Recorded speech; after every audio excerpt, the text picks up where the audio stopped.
جی السلام علیکم ورحمۃ اللہ وبرکاتہ۔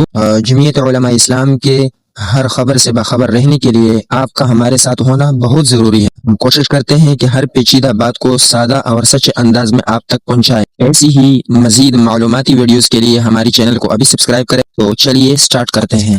جمعیت علماء اسلام ایک آواز ہے، جمعیت علماء اسلام ایک نظریہ ہے، جمعیت علماء اسلام ایک تاریخ ہے، اور جس جماعت کی پشت پر 200 سال کی جہاد کی تاریخ ہو، فرنگی کے خلاف جہاد کی تاریخ ہو، آزادی کے لیے قربانیوں کی تاریخ ہو، میں پاکستان کی اسٹیبلشمنٹ کو بھی کہنا چاہتا ہوں، میں پاکستان کی بیوروکریسی کو بھی کہنا چاہتا ہوں، میں پاکستان کے سیاستدانوں کو بھی کہنا چاہتا ہوں، میں پاکستان کی سیاسی جماعتوں کو بھی کہنا چاہتا ہوں کہ جمعیت کو سیاست مت سکھاؤ، جمعیت سے سیاست سیکھو۔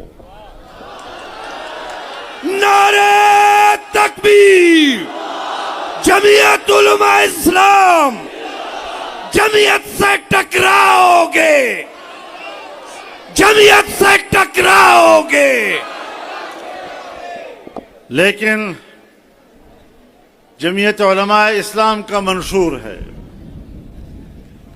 کہ ایک اسلامی بلاک وجود میں آنا چاہیے، ایک مشترکہ سیاسی حکمت عملی، مشترک اقتصادی نظام، مشترک دفاعی معاہدہ، یہ امت کو ایک جسم بنا سکتی ہے۔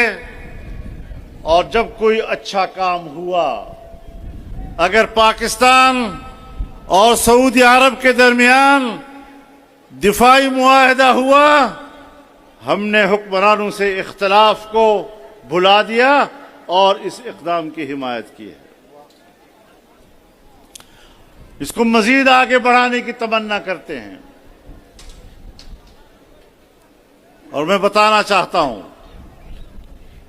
کہ یہ مسئلہ صرف اب بیت المقدس تک محدود نہیں ہے، قبلہ اول تک محدود نہیں ہے، یہ مسئلہ اب صرف فلسطین تک محدود نہیں ہے، یہ عرب دنیا سے آگے بڑھتے ہوئے ایران تک پہنچ گیا ہے۔ اور اگر ہم نے یہ سمجھا کہ یہ تو صرف ایران کا معاملہ ہے، ایران جانے اور اس کا مسئلہ جانے، تو میں اپنے حکمرانوں کو بھی بتانا چاہتا ہوں، اپنے عوام کو بھی اس حوالے سے بیدار کرنا چاہتا ہوں کہ اگر ایران کو اسرائیل سر کر لیتا ہے تو پھر اسرائیل پاکستان کے دروازے پر کھڑا ہے۔ ذرا سمجھو اس بات کو، بین الاقوامی قوتیں کس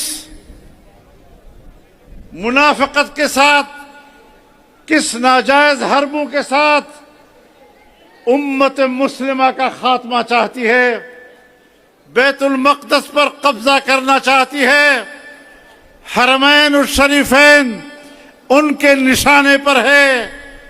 اور اسی لیے میں عرب دنیا سے بھی کہنا چاہتا ہوں کہ اب آپس کے جھگڑوں کا وقت نہیں ہے،